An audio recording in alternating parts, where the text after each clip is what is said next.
Women's Month is obviously a time to celebrate womanhood. We know that, I think by now we know that we have powers within ourselves, whether it be multitasking, creativity, intuition, right? Are there powers that you feel are special for women other than what I mentioned?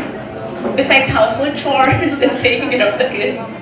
But anyway, that's just really, it's just really a nice time to be back in Manila, Women's Month. So iba pala. If I come back in May, if I come back in November, it's always different. But Women's Month is special. So thank you for being here. I know a lot of you. And it was very warm response. And I think it's because, hello, we really love the time to connect with each other, which is really the thrust of Mommy Mundo this year. So, I don't know if you have any idea what we're doing here, aside from making chica, but, as you know, when I have an event, there's always a plan, so I hope that you enjoy this afternoon, okay? So, just to give you a backgrounder, Mommy Mundo really started with the mompreneur advocacy. So in 2008, that was my very first event as a mompreneur was the year 2000 when some of you were born or babies. And it was an event called Moms in the New Millennium. We were worried about the Y2K bug. And oh my God, Ace Lara, is that you? Ace Lara is here. So, anyways, and then 8 years after that, because I got busy with breastfeeding advocacy and my babies and my corporate events company, we launched Expo Mom in '08, which started off the whole events, lifestyle events, bazaar type events for moms. And at the time, I had a small corner for 10 mompreneurs, and we called it the Mompreneur Corner because we never had an event for mompreneurs, and I guess I wanted to really put the spotlight on mompreneurs at the time. And we had we didn't even call them momfluencers yet, mom bloggers. The mom blog, sayang Noemi's not here, but Noemi Dado, who is part of Mompreneur Lab 3, because she makes coffee now, was a pioneer mom influencer. She owns the handle Mom Blogger. Had a corner of, I think, 6 mom bloggers. So it was a resource expo, and Expo Mom has been running for 25 years now. So that was how it all started, and we just kept continuing and continuing doing the work because, first of all, it's really fun to be with you and like-minded women, and also because we know there's a need for information and really learning about business skills or work from home skills or being a mompreneur being a mom and a mompreneur and a mom blogger at the same time. Being a mom blogger, no? Influencer, because there's not many mom bloggers anymore. So, now, I have the Mompreneur Lab, which is our mentorship program under Mompreneurs Together. So I want to know who's here from Mompreneur Lab. I don't know if there's anyone from Mompreneur Lab 1. Oh, Gretchen. Gretchen. No matter who you are, what you do, or how far you think you have to go, you have been tapped by a force greater than yourself to step into your God-given calling. This goes far beyond what you do to earn your living. Whatever your calling, it's already rooted within you. And those roots can be trampled or tugged at, but never removed. They grow stronger only when tended, nurtured, and most important, shared with others. Oprah Winfrey. Leadership is the capacity to influence others through inspiration, motivated by passion, generated by a vision, produced by a conviction, ignited by a purpose. This is a quote from Dr. Miles Monroe. I'm so excited to see all my friends. Well, I guess for me, it's it's really helping others because I use my platform to really advocate for those people who doesn't have a chance to like get a decent job or like get a decent education, and also access to healthcare for their family. So I think that's what I'm really proud of when it comes to the purpose of our company. I don't know if I'm saying it right. Living a life with purpose is knowing why I'm doing this and knowing na I'm helping a lot of moms battle or support them with postpartum depression and then making them a little bit happier yun, with my products. And also, yun nga, one mom at a time kasi since I'm an introvert and medyo very taxing for me being in a social gathering na mas gusto ko talaga yung one-on-one.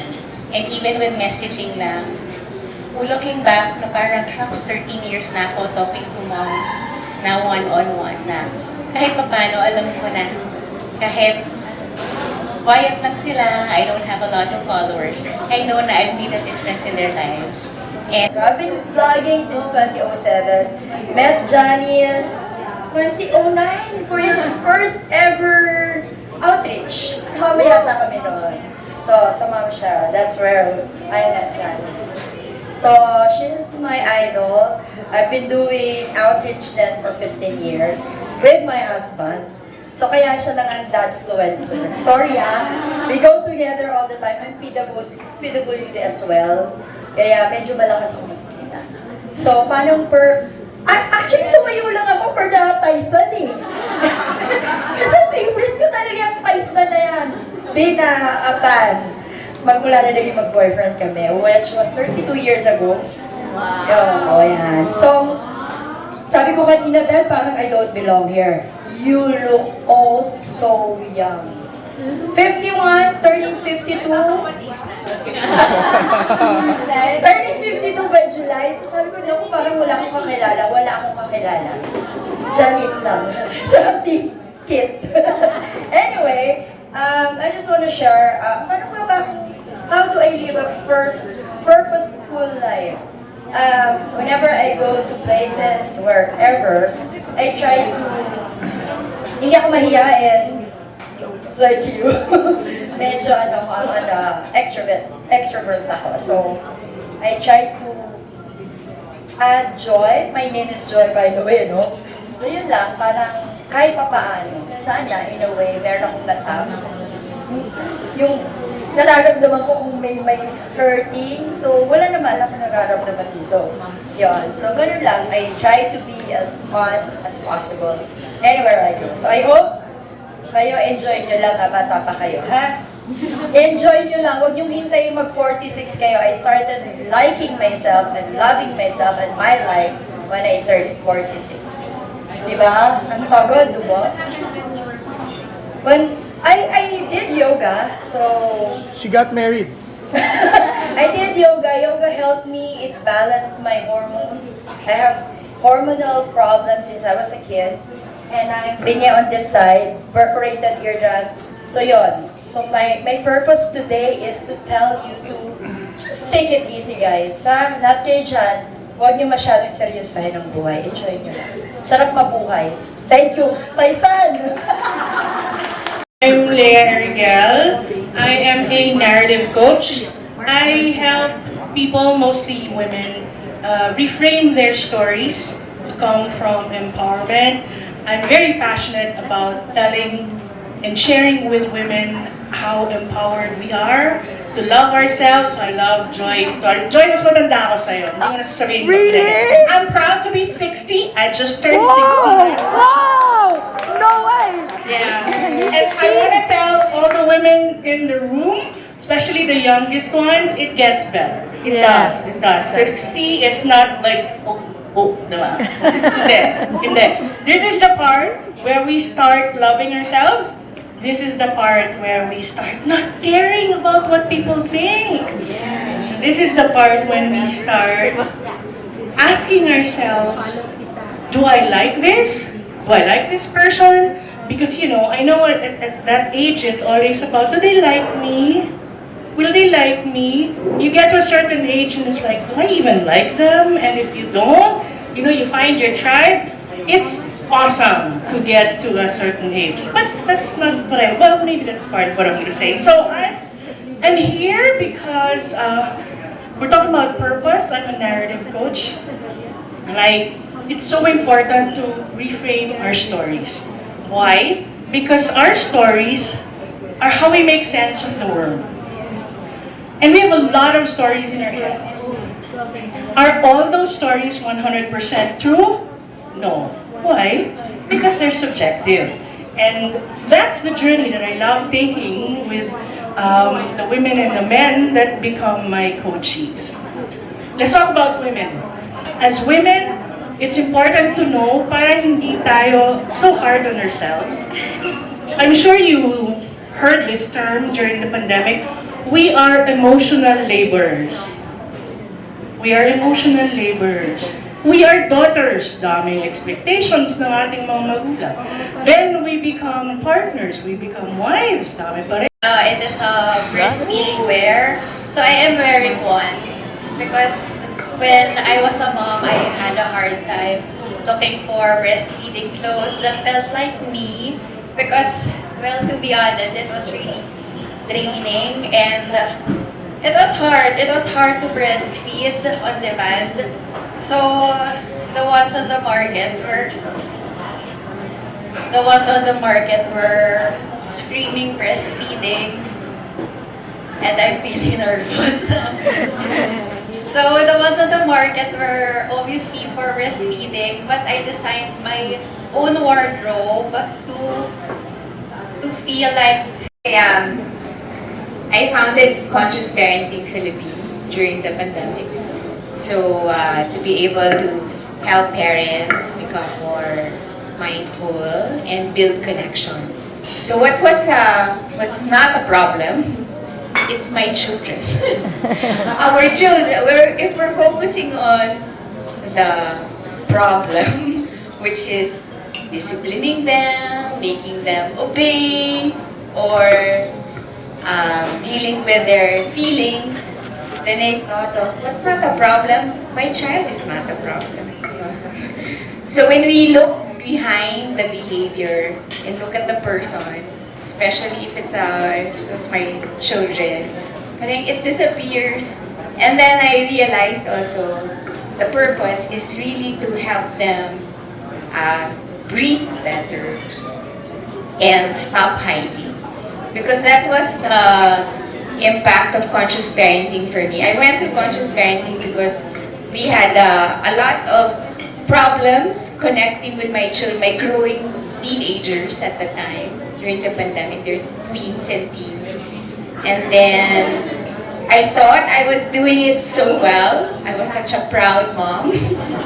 And then I realized also in the journey, especially during the pandemic, and then when I heard my children, my daughters tell me, thank you Mama, Papa for going through conscious parenting. Because now I feel I can breathe more freely, and because the fighting stopped at home, the negotiations stopped at home, they also said I don't have to hide in corners anymore. So because of that, every time now doing this conscious parenting, conscious leadership, being with parents, we're not really parenting the child before us, but we're really parenting the child inside us. And that changes everything. So when we transform within, the world shifts. And I saw that in my business also. Yeah, thank you. For me right now, after all the changes that I went through, there's no problem at all. Even when there's a problem, I trust that a solution is coming soon. So when I started believing that, living that way, it really became my life. So parang what is not a problem, what you don't focus on. So if there's anything that's happening in my life that I need, I will just tell the universe, God, let somebody come my way, or let somebody message me and tell me or show me the answer to this particular problem I'm looking into. So I've been 5 years on this kind of mental thing. So that's what I've been doing also. I'm from the wedding industry. I'm Ben's from Weddings at Work. So that's also what I do right now with the suppliers. So I would always go around right now doing healing and empowering talk. Because when I change, everything changed. So what's not a problem, there's really no problem. Thank you. Hello everyone. Very big Mommy Mundo, and I'm actually not a mom, but very honored to be part of Mommy Mundo and be surrounded by such powerful, purposeful women. So thank you, and hope to meet you guys somewhere along the way. Thanks, Alicia. I'm so happy to be here and meet all of you. Yeah, I've known Janice since Reese was my student, but yeah, I've known the community also for a long time, and I've honestly, I've benefited a lot from the community as a mom, knowing where to get the tools that I need, and also finding people that will help me also in raising my kids. So yeah, I'm so passionate about mom groups and being part of a community like this. So yeah, I'm so honored to be here. Thank you, Em. Teacher! Ayun na yun. And Gemma's very unassuming and she wants to stay behind the scenes, but she does so much for Mommy Mundo all around, really, and so much heart as well. And then Henry's the time, but Henry helps us out. Hi. Hello, good afternoon. Yeah, thank you, Henry. And that's our agency, and hopefully introducing innovations in the company, and also doing Mommy Mundo. Say hi, folks. Hello everyone. Wow! So Kobe was the reason why I set up Mommy Mundo, kasi he was a colicky, clingy baby. You're welcome. So if not for him, there would be no Mommy Mundo. So thanks, Ko, for the inspiration. And 27 years of inspiration. Thank you. Well, Like a fashion woodenwares. If you would remember Team Kahoy, it started during the pandemic. So we were one of the brands that started the Kahoy things at home. And actually it started like a passion project in during the pandemic. And sabay-sabay yun. Binuksan namin business. Yeah. Binuksan namin business. Kinasal. Nagka-baby, and I have a 3-year-old and 1-year-old daughters right now.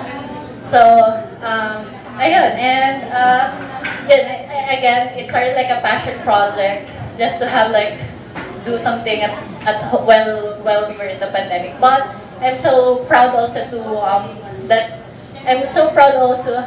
kung saan nasa na kami right now, because it became like a bigger thing, more purposeful thing.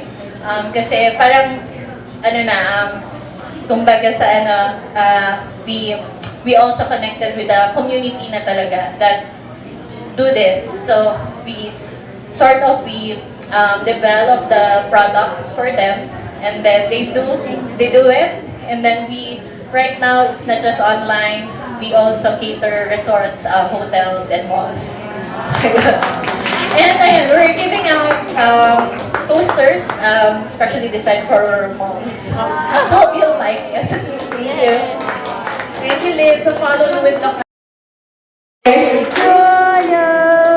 Happy birthday! Happy birthday! Happy birthday to you! Woo! May pa-cake! Make a wish! Pati si Kobe pala. Pati si Kobe. Wow!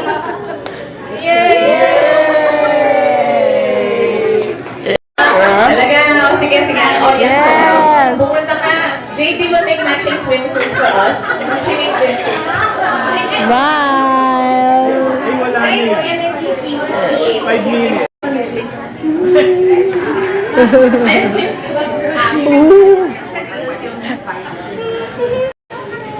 And blow out through your mouth. A second. Okay. and out through your mouth. And the last one, I'd like to hear you say "ha" when you blow it out. And "ha." How was that? Okay, so we're sharing our energies with each other. And now let's try to shake it off. Thank each other for the time. Thank you. Thank you for the energy. I hope we can have more of this again next time. So, I'm Ross. Thank you. Follow me on IG, RossTC. Have a good weekend. Yes.